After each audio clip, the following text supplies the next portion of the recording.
sport fans or boxing lovers out there.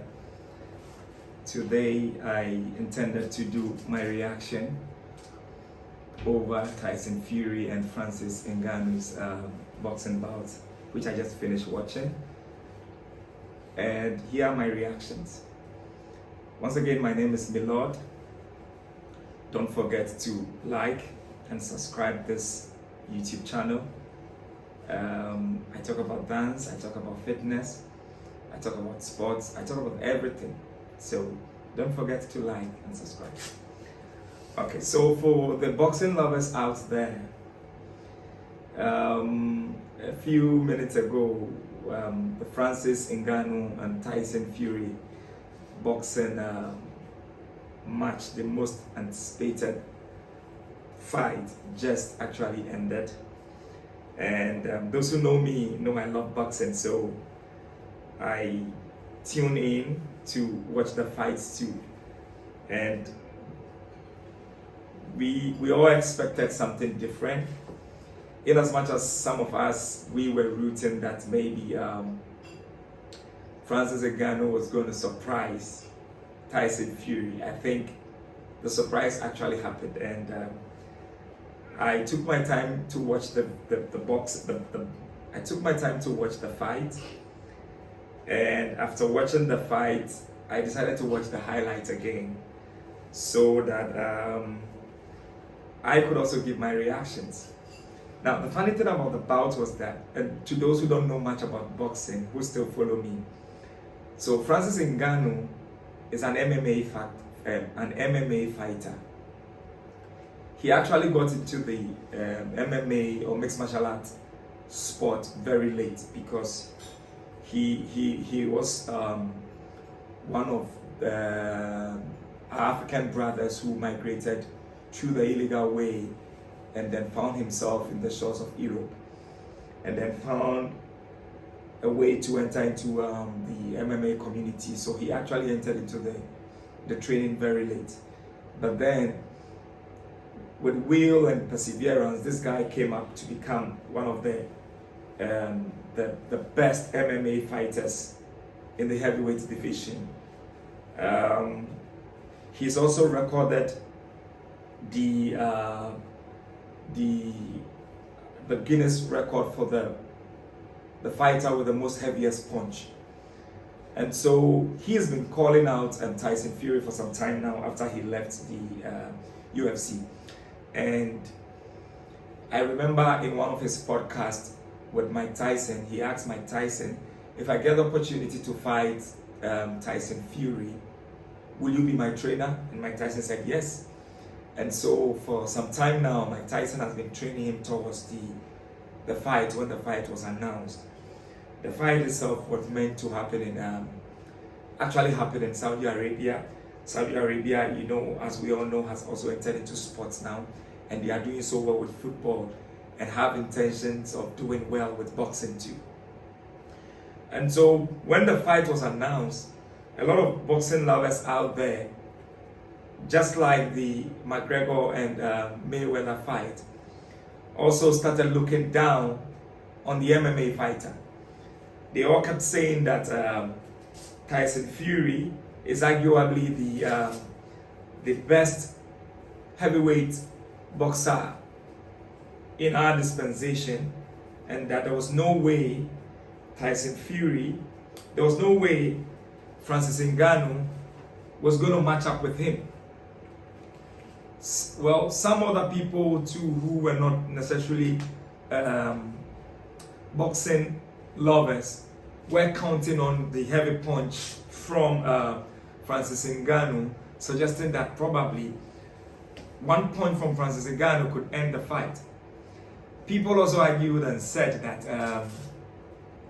Francis Ngannou, they don't think he is a better fighter in the boxing arena. But then we all know he started from boxing. You know, he said he grew up loving Mike Tyson, and then when he went to Europe, he actually started boxing first. So Francis Ngannou, like he said, he grew up watching Mike Tyson, and then he had always wanted to be a boxer, but then he switched to MMA. He became the MMA heavyweight champion. And so in one of the podcasts, he asked Mike Tyson, if I get the opportunity to fight Tyson Fury, would you be my coach? Will you train me? And then Mike Tyson said yes. And so the bout was scheduled for this month, which had happened just a few minutes or few hours ago. The boxing legends and the boxing fraternity, a lot of the people from the boxing side said there was no way Francis Ngannu was going to even perform well. Some even said he was going to last just 2 rounds. Some even said there was no way he could even stand against that. They even felt it was a joke. But then after watching the fight, oh my God, this guy is a hell of a fighter. He fought like he was a natural boxer. He kept his jabs, he kept his space, he kept looking out, he kept his distance, he kept going for the body, he kept going for the head. His guards were up throughout, and I was so shocked. And so, looking at the fight, these are some of my few reactions and thoughts. The first thing I want to talk about the boxing IQ of Francis Ngannu. Francis Ngannu has one of the best boxing IQs I've ever seen. And the reason why I say that was that if you look at all Tyson Fury's fights and why he won, he has a very special formula which he uses. What he does is that he always walks towards your power shot, limiting the distance of the impact. And so he kept walking, he kept doing that to Francis Ngannu too. But then what Francis Ngannu did was that anytime he walks towards his right hand, which is his power shot, he switches his stance. So normally he is an orthodox fighter, so he fights using his left jabs. But then when Tyson Fury starts walking towards his right hand, he switches his stance and starts jabbing with the power shot. And so when you start jabbing with your power shot, it's not just a normal jabs, it becomes power jabs. So the jabs are heavy, forcing Tyson to move back to the other position. Then he goes for a hook. And that was the same hook that knocked him down in the round 3. And so for him to keep changing stance, he's not a professional boxer. He's a professional mixed martial arts fighter. He is not a professional boxer. But for him to copy that stance, kept his jab, kept his guard up, jab, switch stance, that was so amazing to see from him. Secondly, during the round 3, he kept his composure and waited for the perfect time to do the counter. So he noticed that during the round 3, because everybody was expecting that after the round 3 he was going to get tired. So during the round 3, Tyson Fury wanted to work him out. So he started going for combination punches. 1, 2, 3, 1, 2, 1, 2, 1, 2, 3. So he kept throwing his attack, and then Francis kept moving back. He kept taking the shot, kept his jab up. And then when Tyson went for the 1, 2, he saw an opening and threw an overhead hook. And that was what knocked him down. And that was so amazing. It was beautiful. After I watched a few videos on YouTube, I kept taking it back to check how he did it. And so he went 1, 2, 1, 2, kept his jab up, took the punch, and then he went boom that way. And then because Tyson Fury was coming overly aggressive, he was actually in an awkward stand and lost his balance a little, and then the hook took him straight to the floor. And so I think Francis Ngannu fought so well. He fought better than some fighters. If you ask me, I think he even fought better than Deontay Wilder. Personally, because he didn't come depending on his power punch. He came to box. And so he kept boxing. He wasn't going all out to say, okay, let me knock him out in the first 3 rounds. If you do that, you get tired. So he kept his composure. He didn't gas out. He kept the energy. When he sees an opening, he goes for it. And then boom, boom, boom, boom, and then comes back and then waits, rests. Sometimes he goes back drops his hand to rest, and then when Fury comes forward, he goes up again, and then he kept listening to his corner, and you could hear from his corner that his trainer kept shouting, "Keep your jab up, keep it up, don't do too much, keep it simple," and he kept doing it simple. He kept going for the jabs. And one thing I also noticed, and I think one fighter that does that a lot is Gervonta Davis. There is this techniques where they try to blind the opponent. So you keep the jab up all the time to distract or to blind the opponent, you know. When he's moving around, you keep it up. So he always forces the opponent to reset. So if he's jabbing and jabbing, you keep your hands up this way. And then I saw him do that, and I was like, wow, this guy, he's an MMA fighter. How did he learn all this just in 12 weeks?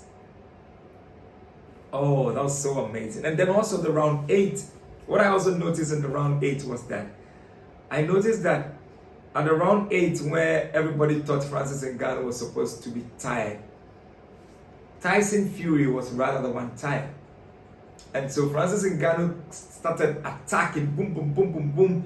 And then he was doing very well at the clinching. When Fury holds him, he goes for the body and sometimes goes for the upper shot until the referee comes to separate them. He kept his guard up, and there is this rule in boxing that says protect yourself at all time. He kept his guard up all time, and then he doesn't allow Fury to put his weight on him too much, because sometimes some boxers do that to make you tired. They put their weight on you. He didn't allow that.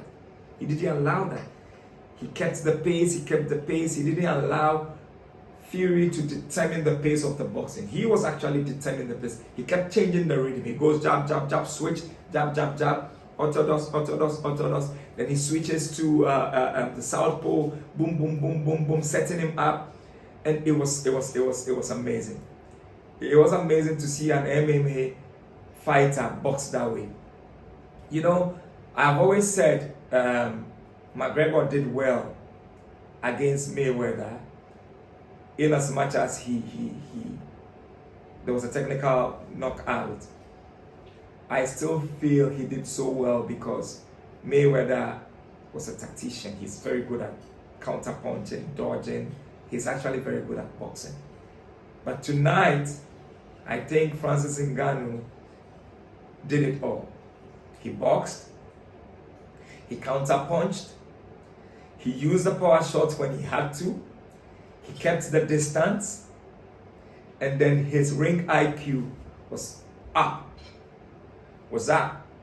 And I hear a lot of, after the bout, some interviewers were interviewing some of the legends, and they kept saying, Tyson Fury, they thought probably he didn't take the fight serious. Come on. This is how he boxes. He is a smart boxer. He boxes out.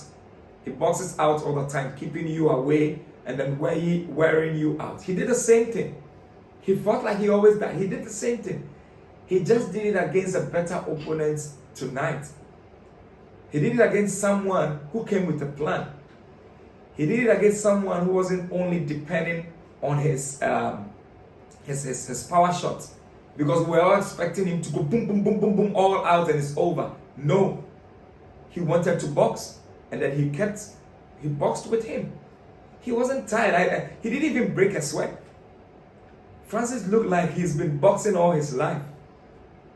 And so I know there was no way they were going to give that decision to Francis Ngannu when they all went all out after the 10 rounds. I knew there was no way they were going to give the decision to him, because of course this is the heavyweight champion. You can just take his title and then give it out to someone else, in as much as it wasn't a title bout. But then, to keep the reputation of the boxing fraternity up, I think it was just fair that they said, well, he won by a point or two. But then the people's champion, like we always say, is Francis Ngannu. He did better, he boxed better, he knocked him down, he didn't even fall, he didn't even wobble. He wasn't afraid of taking the power punches. He took the power punches, he ate them, he kept moving forward. He gave space when he had to. And I heard someone say that probably if they had gone 12 rounds, please, if they had got 12 rounds, I think Fury would have gassed out. Honestly speaking. Francis kept moving after the fight. He kept walking up and down like he was now starting. And honestly, I think I want to see Francis against Deontay Wilder. I think I want to see this fight. I want to see Francis against Deontay Wilder. I want to see Francis against Joshua. I really want to see the fight. Because then we're going to have two power punchers in the ring. And then we're going to find out who can eat a heavier punch and who can box better. But tonight, Francis was my winner. Thank you for watching. Don't forget to like and subscribe.